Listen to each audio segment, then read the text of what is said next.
আসসালামু আলাইকুম। আজ বানাবো ইন্ডিয়াস ফেভারিট হালকা ফুলকা ব্রেকফাস্ট পোহা। এটা বানানো খুবই সহজ আর খেতে ভীষণই মজার। এটা সকালের ব্রেকফাস্ট বা বাচ্চাদের টিফিনে অবশ্যই দেওয়া যেতে পারে। যারা ডায়েট করে তাদের তো একদম খুবই ভালো ফুড। আজকের রেসিপি ভালো লাগলে যারা আমার চ্যানেলে নতুন অবশ্যই আমার চ্যানেলটা সাবস্ক্রাইব করে নেবেন এরকম নতুন নতুন রেসিপি পাওয়ার জন্য। চলুন তাহলে পোহা শুরু করে নিই। এখানে নিয়ে নিয়েছি আমি 2 কাপ জিরা। প্রথমেই চিড়াটাকে আমি পানি দিয়ে খুব ভালো করে পরিষ্কার করে ধুয়ে নিচ্ছি।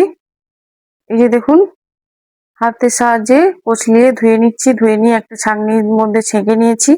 এবার এইটা একটা বড় বোলের মধ্যে ছড়িয়ে রেখে দিচ্ছি যাতে চিড়াটা দলা পেকে না যায়।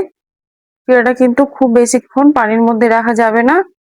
এবার চলুন পোহা বানানোর জন্য কি কি উপকরণ লাগছে সেগুলো একটু দেখে নিই। যে এখানে নিয়ে নিয়েছি টুকরো করা গাজর, আলু, ক্যাপসিকাম। এগুলো আগে থেকে আমি পরিষ্কার করে ধুয়ে ভালো করে কেটে নিয়েছি। আরো লাগছে আদা কুচি, বেশ কিছুটা কারি পাতা, পেঁয়াজ কুচি, কাঁচা লঙ্কা কুচি ও 1 পিস লেবু। আর এখানে নিয়েছি বেশ কিছুটা বাদাম ভাজা। আপনারা আপনাদের পছন্দ অনুযায়ী আরো সবজি বাড়িয়ে দিতে পারেন। আমার ফ্রিজে যা ছিল আমি এগুলোই নিয়েছি।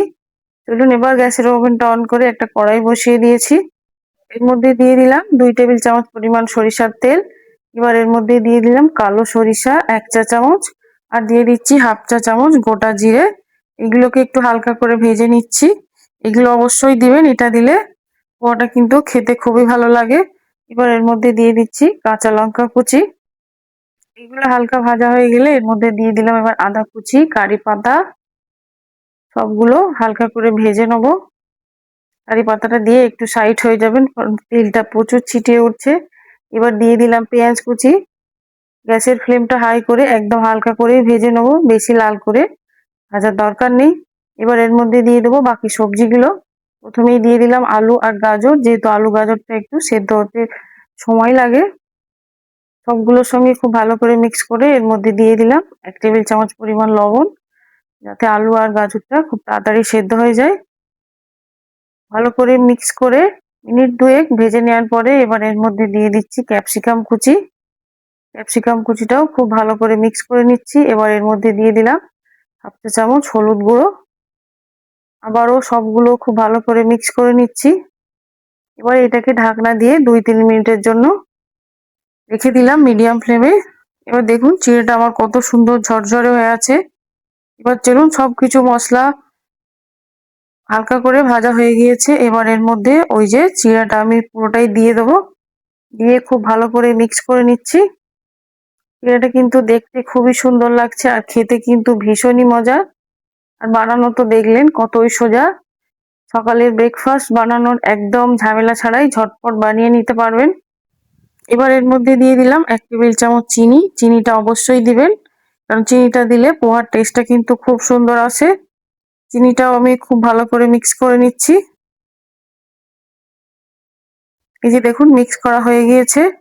এবার সব শেষে এর মধ্যে দিয়ে দেবো ওই যে বাদাম ভাজা। যদি খোসা সমেত কাঁচা বাদাম থাকে সেটাকে ভেজেও আপনারা দিতে পারেন। আমার কাছে ভাজা বাদাম ছিল তাই ওটাই দিয়ে দিলাম। আবারও সবগুলো খুব ভালো করে মিক্স করে নিচ্ছি। এবার এর মধ্যে দিয়ে দিলাম ওই যে পাতিলেবুর রস। পাতিলেবুর রসটাও কিন্তু দিবেন, খুবই ভালো লাগবে। এবার এটা মিনিট 2-3 জন্য আমি ঢাকনা দিয়ে ঢেকে দিচ্ছি।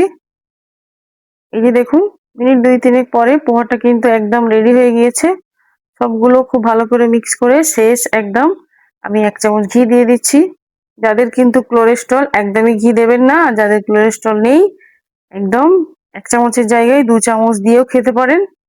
কথায় আছে না যত গুড় তত মিষ্টি। তাই সবগুলো খুব ভালো করে মিক্স করে নিলাম। এই যে রেডি হয়ে গেল আমার পোহা। চলুন পোহাটা এবার সার্ভ করে নিই।